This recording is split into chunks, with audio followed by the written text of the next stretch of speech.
Hai semua, jadi ketemu lagi dengan saya Chandra.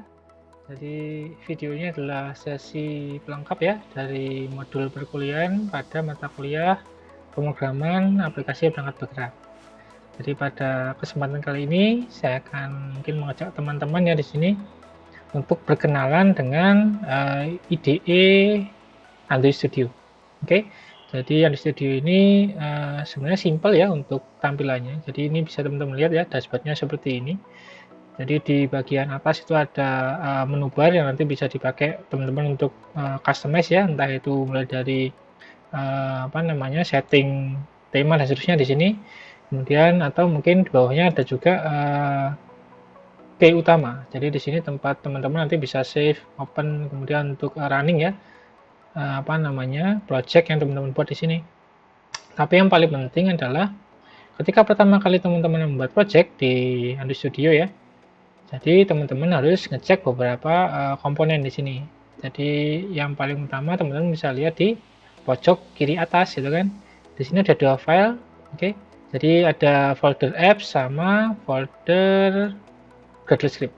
Jadi dua folder ini adalah folder utama ya di komponen project Android Studio.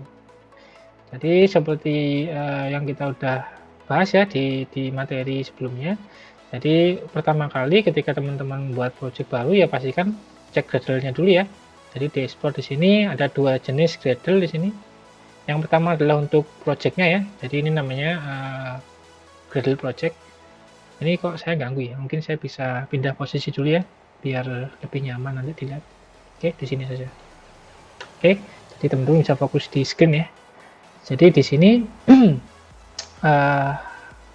tempat untuk Gradle itu menyimpan semua lokasi repository. Jadi ketika nanti mendownloadkan library yang dibutuhkan atau mungkin mendownloadkan modul lain ya yang diperlukan oleh project teman-teman, nah di sini tempatnya. Jadi teman-teman bisa nambahkan repository di sini. Dan juga di sini adalah menyalakan untuk versi dari Gradle yang dipakai. Jadi ini di tempat saya kebetulan masih 362 dan sekarang udah ada yang 364. Jadi di sini, jadi tempat untuk teman-teman bisa mendeklarasikan ya secara eksplisit versi dari Gradle yang dipakai. Ini untuk yang project. Kemudian yang kedua untuk yang modul, jadi di modul aplikasi ya. Jadi ini berisi semua metadata yang nanti teman-teman bisa modifikasi sesuai dengan project yang teman-teman pengen buat gitu kan. Jadi contoh di sini ada nama package. Jadi nama package dari project teman-teman. Jadi contoh ini kan com example hello world contohnya.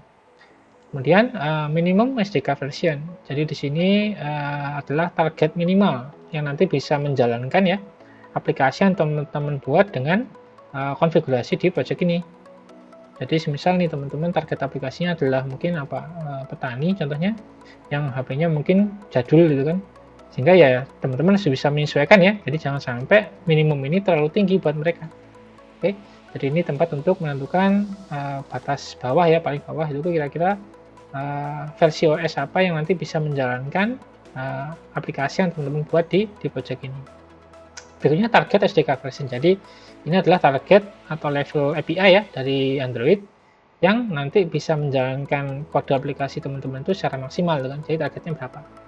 Jadi contohnya adalah target API 28. Kemudian ada version code-nya. Jadi ini kalau nanti teman-teman deploy ya di Play Store itu ini bisa teman-teman pakai. Tapi yang paling penting di sini adalah dependensi di bawah sini. Jadi dependensi ini gunanya untuk nanti bisa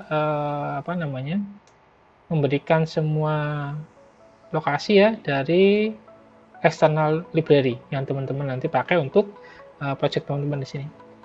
Jadi simple. Jadi teman-teman nggak perlu download manual ya. Jadi nanti dependensi di Gradle inilah yang akan mendownloadkan otomatis apapun yang diperlukan ke project kalian. Jadi teman-teman tinggal tambahkan aja di sini untuk mungkin nama package sama versinya. Jadi misal nanti nambahkan library dari luar, entah itu contohnya apa, Glide atau mungkin yang lain ya, tinggal tambahkan aja nanti implementation diikuti dengan nama package plus versi yang terakhir. Oke, jadi ini gunanya untuk Gradle di level modul. Jadi itu, jadi metadata semua di sini. Setelah ini beres, nggak ada masalah. Nah, teman-teman bisa beranjak ke folder apps-nya. Jadi di sini ada 3 folder ya utamanya. Jadi ada manifest, ada Java sama resource. Res itu resource. Pertama kali cek manifest. Jadi manifest ini adalah file XML ya, yang isinya adalah konfigurasi. Jadi mulai dari nama aplikasinya apa, icon yang dipakai, ini contohnya ya. Jadi icon yang dipakai itu apa, labelnya apa, sampai menentukan ini adalah activity ya, activity pertama apa yang nanti ini sebagai launcher atau main activity-nya. Jadi ketika icon di home screen-nya itu diklik gitu kan, itu menjalankan activity yang mana dulu. Ini bisa kita setting semua di manifest. Jadi kalau kita lihat di sini launcher-nya atau main activity-nya itu adalah namanya main activity. Nah, main activity itu kita bisa lihat di Java sini.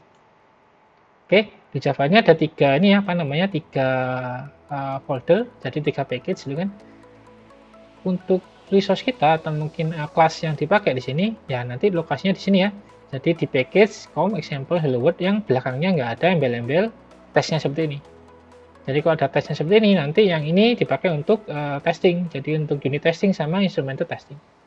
Jadi yang nanti kode teman-teman modifikasi itu yang ada di sini.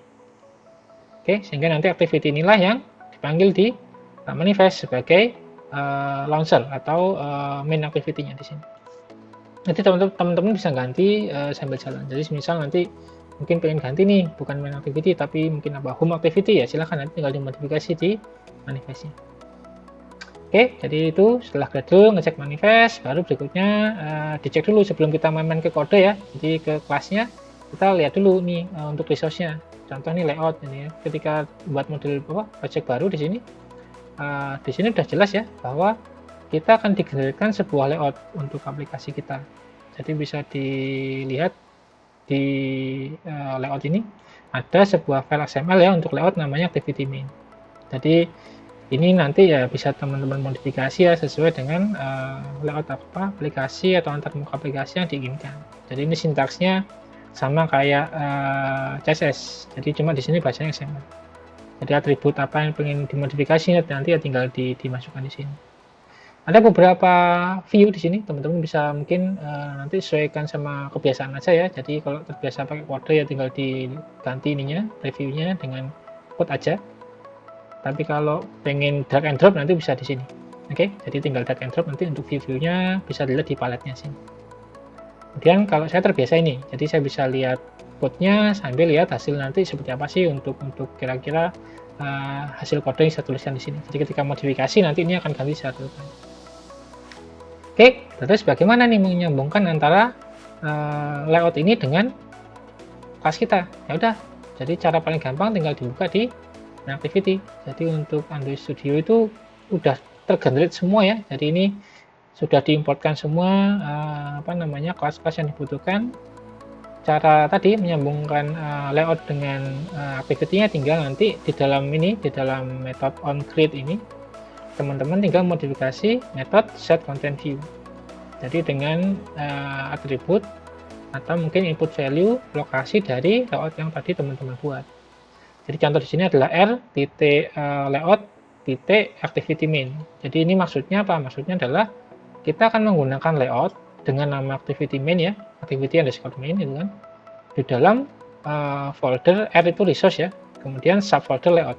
Yang nanti activity main ini berada di dalam folder layout. Jadi ini. Jadi yang ada di sini itu kita akan pakai di sini. Jadi res ini isinya macam-macam ya. Jadi kalau gambar ya sekali lagi nanti tinggal diletakkan sesuai sama jenisnya. Jadi gambar ya silahkan diletakkan di drawable atau mungkin aset-aset yang lain ya yang berhubungan dengan image itu silahkan di drawable. Kemudian untuk value entah itu warna. Jadi kalau teman-teman udah punya palette nanti jadi udah jelas nih temanya aplikasinya warnanya apa itu bisa semua dituliskan di dalam value sini. Jadi colors.xml. Kemudian untuk resource berupa teks gitu kan atau string nanti ya tinggal ditambahkan di sini di strings.xml. Jadi ini gunanya untuk menyimpan semua aset dengan jenis teks. Jadi silahkan nanti misal punya punya aset yang sifatnya teks kemudian sering digunakan di dalam aplikasinya ya bisa ditaruh sini sehingga nanti tinggal dipanggil aja. Oke, jadi ini secara umum ya. Jadi pertama kali punya project ya tinggal ditambahkan dan dicek ya terkait Gradle-nya. Gradle nggak ada masalah, manifestnya dicek gitu kan, manifest nggak ada masalah, baru kita main-main ke resource sama kode di activity. Jadi ini secara singkat untuk struktur projectnya. Kemudian ketika semua udah beres nih, udah siap di running, ya udah langkah berikutnya tinggal dilihat nih mau di running di mana, gitu kan, atau di deploy di mana. Nah, teman-teman di sini bisa lihat di bawah ya, itu ada namanya loket. Nah, ini penting. Jadi loket ini adalah tempat nanti teman-teman bisa melihat ya. Jadi device apa sih yang connect ke EDB teman-teman. Jadi EDB itu bisa deteksi entah itu emulator maupun real device. Jadi di sini contohnya ini handphone saya ya, itu sudah terkonek ke apa namanya ke laptop saya atau komputer saya. Nah, sehingga EDB-nya bisa detect nih. Sehingga saya bisa running kode ini di device saya secara langsung. Jadi ini gunanya. Nanti loket ini lebih spesifik untuk melihat apakah ada error atau masalah ya yang terjadi di aplikasi yang running di device kita. Sehingga nanti kalau ingin troubleshooting atau mungkin melakukan apa namanya ngecek proses ya yang ada di device masing-masing itu bisa lewat sini. Oke, jadi ini nanti ketika ada yang apa namanya connect dengan DB-nya ya ini otomatis akan detect ya. Jadi entah itu emulator maupun real device. Atau teman-teman juga bisa gampang langsung di sini ya, dicek di atas ini kena ada. Jadi ini bisa dicek, nanti kalau pengen running ya tinggal diklik run. Oke, jadi seperti itu. Nanti kalau pakai real device itu teman-teman bisa mungkin install ini apa namanya screen mirroring, contohnya kayak Visor atau mungkin aplikasi yang sejenis gitu kan. Ada banyak, bisa mungkin pakai Power Mirror atau mungkin pakai mungkin Time Viewer ya, yang mungkin ya yang teman-teman tahu dan pahami aja. Jadi contohnya dengan Visor, jadi ini Visor yang nanti itu langsung terkonek dengan device saya. Jadi kalau saya running nanti otomatis ini sebagai apa namanya tempat untuk menjalankan aplikasi dari kode yang saya buat di Android Studio. Oke, jadi itu ya sekilas untuk perkenalannya untuk apa namanya komponen yang ada di Android Studio. Jadi mungkin detailnya kita akan bahas pada sesi berikutnya. Oke, terima kasih. Selamat siang. Semoga bermanfaat. See you.